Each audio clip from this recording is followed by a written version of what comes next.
ನಮಸ್ಕಾರ ಸ್ನೇಹಿತರೆ, ನಾಳೆಯಿಂದ ಈ 3 ರಾಶಿಯವರ ಮೇಲೆ ಭಾರಿ ಪ್ರಭಾವ ಬೀರಲಿದ್ದಾನೆ ಮಂಗಳ.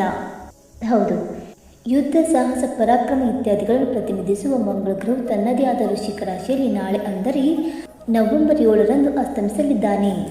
ಮಂಗಳನ ಈ ಅಸ್ತಮದಿಂದಾಗಿ ಕೆಲವು ರಾಶಿಗೆ ಸೇರಿದ ಜನರ ಮೇಲೆ ವಿಶೇಷವಾಗಿ ಹೆಚ್ಚಿನ ಪ್ರಭಾವವನ್ನು ನೋಡಬಹುದಾಗಿದೆ. ಆ ಲಕ್ಕಿ ರಾಶಿಗಳು ಯಾವುವೆಂದು ತಿಳಿಯೋಣ.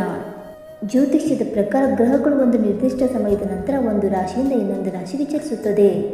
ಗ್ರಹಗಳ ಈ ಸಂಚಾರದೊಂದಿಗೆ ಸಮಯಕ್ಕೆ ಸರಿಯಾಗಿ ಗ್ರಹಗಳು ತಮ್ಮ ನೇರ ಚಲನೆ, ಹಿಮ್ಮುಖ ಚಲನೆ, ಅಸ್ತಮ ಮತ್ತು ಉದಯವನ್ನು ಸಹ ಮಾಡುವುದು. ಇದರ ಪ್ರಭಾವವನ್ನು ಎಲ್ಲ ರಾಶಿಗಳಿಗೆ ಸೇರಿದ ಜನರ ಜೀವನದ ಮೇಲೆ ನೋಡಬಹುದು. ಯುದ್ಧ, ಸಾಹಸ ಹಾಗೂ ಪರಾಕ್ರಮವನ್ನು ಪ್ರತಿನಿಧಿಸುವ ಮಂಗಳ ಗ್ರಹವು ಪ್ರಸ್ತುತ ತನ್ನದೇ ಆದ ವೃಶ್ಚಿಕ ರಾಶಿಯಲ್ಲಿ ತನ್ನ ಸಂಚಾರವನ್ನು ಮಾಡುತ್ತಿದೆ ಮತ್ತು ನಾಳೆ ಅಂದರೆ ನವೆಂಬರ್ 7ರಂದು ಇದೇ ರಾಶಿಯಲ್ಲಿ ಅಸ್ತಮಿಸುವುದು.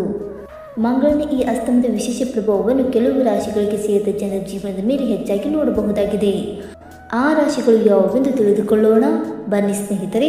ಅದಕ್ಕೂ ಮುಂಚೆ ನೀವು ನಮ್ಮ ಚಾನಲ್ಗೆ ಸಬ್ಸ್ಕ್ರೈಬ್ ಮಾಡದೆ ನೋಡ್ತಾ ಇದ್ದರೆ ದಯವಿಟ್ಟು ನಮ್ಮ ಚಾನಲ್ಗೆ ಸಬ್ಸ್ಕ್ರೈಬ್ ಮಾಡಿಕೊಳ್ಳಿ ಸ್ನೇಹಿತರೆ. ಹಾಗೆ ವೈದಿಕ ಜ್ಯೋತಿಷ್ಯ ಮತ್ತು ಆಚಾರ ವಿಚಾರಗಳಲ್ಲಿ ನಂಬಿಕೆ ಇದ್ದರೆ ವಿಡಿಯೋಗೊಂದು ತಪ್ಪದೆ ಲೈಕ್ ಕೊಟ್ಟು ನಿಮ್ಮ ಆತ್ಮರಿಗೆ ಶೇರ್ ಮಾಡಿ. ಮೊದಲನೆಯದಾಗಿ ಮೇಷರಾಶಿ. ಮೇಷರಾಶಿಗೆ ಸೇರಿದ ಜನರಿಗೆ ಮಂಗಳನು ನಿಮ್ಮ ಮೊದಲನೇ ಮತ್ತು 8ನೇ ಮನೆಯ ಅಧಿಪತಿಯಾಗಿದ್ದಾನೆ ಮತ್ತು ಇದೇ ನವೆಂಬರ್ 7ರಂದು ನಿಮ್ಮ 8ನೇ ಮನೆಯಲ್ಲಿ ಅಸ್ತಮಿಸುವುದು. ಹಾಗಾಗಿ ಈ ಅವಧಿಯಲ್ಲಿ ಮೇಷರಾಶಿಗೆ ಸೇರಿದ ಜನರು ತಮ್ಮ ಕೆಲಸಗಳಲ್ಲಿ ಅಡೆತಡೆ ಮತ್ತು ವಿಳಂಬವನ್ನು ಈ ಅವಧಿಯಲ್ಲಿ ಹೊಂದುವರು ಮತ್ತು ಮೇಷರಾಶಿಗೆ ಸೇರಿದ ಜನರಿಗೆ ಸಾಕಷ್ಟು ಮಾನಸಿಕ ಚಿಂತೆಗಳು ಕಾಡುವ ಸಂಭವವಿದೆ. ಹಾಗೆ ಕೆಲಸವನ್ನು ಮಾಡುವ ಮೇಷರಾಶಿಗೆ ಸೇರಿದ ಜನರು ಈ ಅವಧಿಯಲ್ಲಿ ತಮ್ಮ ಕೆಲಸದಲ್ಲಿ ಬದಲಾವಣೆಯನ್ನು ಹೊಂದಬೇಕೆಂದು ಬಯಸುತ್ತಿರುವವರಿಗೆ ಈ ಅವಧಿಯು ಉತ್ತಮವಾಗಿರಲಿದೆ.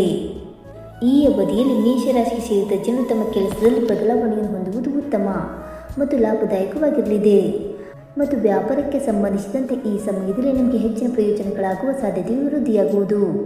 ಈ ರಾಶಿಗೆ ಸೇರಿದ ಜನರಿಗೆ ಮಂಗಳನ ಅಸ್ತಮದಿಂದಾಗಿ ಈ ಅವಧಿಯಲ್ಲಿ ಉತ್ತಮ ಅವಕಾಶಗಳ ಪ್ರಾಪ್ತಿಯಾಗುವ ಯೋಗವು ಕೂಡ ದೊರಕಲಿದೆ. ಹಾಗೆ ಆರ್ಥಿಕ ವಿಚಾರಗಳಿಗೆ ಸಂಬಂಧಿಸಿದಂತೆ ಮೇಷರಾಶಿಗೆ ಸೇರಿದ ಜನರು ಈ ಅವಧಿಯಲ್ಲಿ ಎಚ್ಚರಿಕೆಯಿಂದ ಇರುವುದು ಅಗತ್ಯ. ಹಾಗೆ ಈ ಅವಧಿಯಲ್ಲಿ ನೀವು ನಿಮ್ಮ ಕೋಪವನ್ನು ನಿಯಂತ್ರಣದಲ್ಲಿಡುವುದು ಅಗತ್ಯ. ಜೊತೆಗೆ ಆರೋಗ್ಯಕ್ಕೆ ಸಂಬಂಧಿಸಿದ ಚಿಂತೆಯು ಮೇಷರಾಶಿಗೆ ಸೇರಿದ ಜನರಿಗೆ ಮೊದಲಿನಂತೆ ಇರುವುದು. ಎರಡನೆಯದಾಗಿ ಕಟಕ ರಾಶಿ. ಕಟಕ ರಾಶಿಗೆ ಸೇರಿದ ಜನರಿಗೆ ಮಂಗಳನು ನಿಮ್ಮ 5ನೇ ಮತ್ತು 10ನೇ ಮನೆಯ ಅಧಿಪತಿಯಾಗಿದೆ. ನಾಳೆ ಅಂದರೆ ನವೆಂಬರ್ 7 ಮಂಗಳನು ವೃಶ್ಚಿಕ ರಾಶಿಯಲ್ಲಿ ಚಲಿಸುತ್ತಲೇ ನಿಮ್ಮ 5ನೇ ಮನೆಯಲ್ಲಿ ಅಸ್ತಮಿಸಲಿದ್ದಾನೆ. ಹಾಗಾಗಿ ಕಟಕ ರಾಶಿಗೆ ಸೇರಿದ ಜನರು ಈ ಅವಧಿಯಲ್ಲಿ ಮಕ್ಕಳಿಗೆ ಸಂಬಂಧಿಸಿದಂತೆ ಯಾವುದಾದರೂ ಶುಭ ಸುದ್ದಿಯನ್ನು ಪಡೆಯುವ ಯೋಗವು ದೊರಕಬಹುದು. ಹಾಗೆ ಈ ಸಮಯದಲ್ಲಿ ಕಟಕ ರಾಶಿಗೆ ಸೇರಿದ ಜನರಿಗೆ ಮಾನಸಿಕ ಶಾಂತಿ ಮತ್ತು ಸಂತೋಷ ದೊರಕುವ ಸಂಭವವಿದೆ ಮತ್ತು ವೃತ್ತಿ ಜೀವನಕ್ಕೆ ಸಂಬಂಧಿಸಿದಂತೆ ಮಂಗಳನ ಅಸ್ತಮದಿಂದಾಗಿ ಕಟಕ ರಾಶಿಗೆ ಸೇರಿದ ಜನರಿಗೆ ಹೊಸ ಅವಕಾಶಗಳು ದೊರಕುವ ಸಂಭವ ಹೆಚ್ಚಾಗಿರುವುದು. ಜೊತೆಗೆ ಕೆಲಸವನ್ನು ಹುಡುಕುತ್ತಿರುವ ಕಟಕ ರಾಶಿಗೆ ಸೇರಿದ ಜನರಿಗೆ ಈ ಅವಧಿಯಲ್ಲಿ ಉತ್ತಮ ಕೆಲಸಕ್ಕಾಗಿ ಅವಕಾಶ ದೊರಕುವ ಸಾಧ್ಯತೆ ಇರುವುದು. ಹಾಗೆ ಮಂಗಳನ ಅಸ್ತಮದಿಂದಾಗಿ ವ್ಯಾಪಾರವನ್ನು ಮಾಡುವ ಕಟಕ ರಾಶಿಗೆ ಸೇರಿದ ಜನರಿಗೆ ಈ ಅವಧಿಯು ವಿಶೇಷವಾಗಿ ಸಾಕಷ್ಟು ಲಾಭದಾಯಕವಾಗಿರುವುದು. ಈ ಸಮಯದಲ್ಲಿ ನಿಮ್ಮ ಆದಾಯದಲ್ಲಿ ಬಹಳಷ್ಟು ವೃದ್ಧಿಯನ್ನು ಹೊಂದುವಿರಿ. ಹಾಗೆ ಕಟಕ ರಾಶಿಗೆ ಸೇರಿದ ಜನರ ಬ್ಯಾಂಕ್ ಬ್ಯಾಲೆನ್ಸ್ ಸಾಕಷ್ಟು ಹೆಚ್ಚಾಗುವುದು ಮತ್ತು ವೈವಾಹಿಕ ಜೀವನಕ್ಕೆ ಸಂಬಂಧಿಸಿದಂತೆ ಈ ಸಮಯದಲ್ಲಿ ಕಟಕ ರಾಶಿಗೆ ಸೇರಿದ ಜನರು ತಮ್ಮ ಸಂಗಾತಿಯೊಂದಿಗೆ ಸಂಬಂಧದಲ್ಲಿ ಪ್ರೀತಿ ಹಾಗೂ ಸಾಮರಸ್ಯದಲ್ಲಿ ಹೆಚ್ಚಳವನ್ನು ಹೊಂದುವುದರೊಂದಿಗೆ ಅವರ ಸಂಪೂರ್ಣ ಬೆಂಬಲವನ್ನು ಪಡೆಯಲಿದ್ದಾರೆ. ಆದರೆ ಈ ಅವಧಿಯಲ್ಲಿ ಆರೋಗ್ಯಕ್ಕೆ ಸಂಬಂಧಿಸಿದಂತೆ ನೀವು ಸಾಕಷ್ಟು ಏರಿಳಿತವನ್ನು ಈ ಅವಧಿಯಲ್ಲಿ ಹೊಂದುವ ಸಂಭವವಿದೆ. ಹಾಗಾಗಿ ಹೆಚ್ಚಿನ ಕಾಳಜಿ ವಹಿಸಿ. ಇನ್ನು ಮೂರನೆಯದಾಗಿ ಸಿಂಹರಾಶಿ. ಸಿಂಹರಾಶಿಗೆ ಸೇರಿದ ಜನರಿಗೆ ಮಂಗಳ ಗ್ರಹವು ನಿಮ್ಮ 4ನೇ ಮತ್ತು 9ನೇ ಮನೆಯ ಅಧಿಪತಿಯಾಗಿದೆ ಮತ್ತು ಮಂಗಳನು ತನ್ನದೇ ಆದ ವೃಶ್ಚಿಕ ರಾಶಿಯಲ್ಲಿ ಚಲಿಸುತ್ತಲೇ ನಿಮ್ಮ 4ನೇ ಮನೆಯಲ್ಲಿ ಅಸ್ತಮಿಸಲಿದೆ. ಜಾತಕದ 4ನೇ ಮನೆಯು ತಾಯಿಯ ಸಂತೋಷ, ವಾಹನ ಮತ್ತು ಭೂಮಿಯೊಂದಿಗೆ ಸಂಬಂಧವನ್ನು ಹೊಂದಿದೆ. ಹಾಗಾಗಿ ಸಿಂಹರಾಶಿಗೆ ಸೇರಿದ ಜನರು ಮನೆಯಲ್ಲಿ ಸುಖ ಶಾಂತಿಯನ್ನು ಸುಲಭವಾಗಿ ಪಡೆಯಲು ಸಾಧ್ಯವಾಗುವುದಿಲ್ಲ ಮತ್ತು ಕುಟುಂಬ ಜೀವನಕ್ಕೆ ಸಂಬಂಧಿಸಿದಂತೆ ಈ ಅವಧಿಯಲ್ಲಿ ಸಾಕಷ್ಟು ಒತ್ತಡವನ್ನು ನೀವೇ ಎದುರಿಸಬೇಕಾಗಿ ಬರುವುದು. ಹಾಗೆ ಸಿಂಹರಾಶಿಗೆ ಸೇರಿದ ಜನರು ವ್ಯವಹಾರಕ್ಕೆ ಸಂಬಂಧಿಸಿದಂತೆ ನೀವು ಅಂದುಕೊಂಡಂತಹ ಲಾಭವನ್ನು ಈ ಸಂದರ್ಭದಲ್ಲಿ ಪಡೆಯಲು ಸಾಧ್ಯವಾಗದೇ ಇರಬಹುದು. ಹಾಗೆ ವ್ಯಾಪಾರ ವ್ಯವಹಾರವನ್ನು ಮಾಡುವ ಜನರು ತಮ್ಮ ಪ್ರತಿಸ್ಪರ್ಧಿಗಳನ್ನು ಎದುರಿಸಬೇಕಾಗಿ ಬರಬಹುದು. ಈ ಅವಧಿಯಲ್ಲಿ ಸಿಂಹರಾಶಿಗೆ ಸೇರಿದ ಜನರ ಖರ್ಚಿನಲ್ಲಿ ವೃದ್ಧಿಯಾಗುವುದು ಮತ್ತು ನಿಮ್ಮ ಐಷಾರಾಮಿ ಜೀವನಕ್ಕಾಗಿ ನೀವು ಹಣವನ್ನು ಖರ್ಚು ಮಾಡುವುದರಲ್ಲಿ ಯಶಸ್ಸು ಗಳಿಸುವಿರಿ.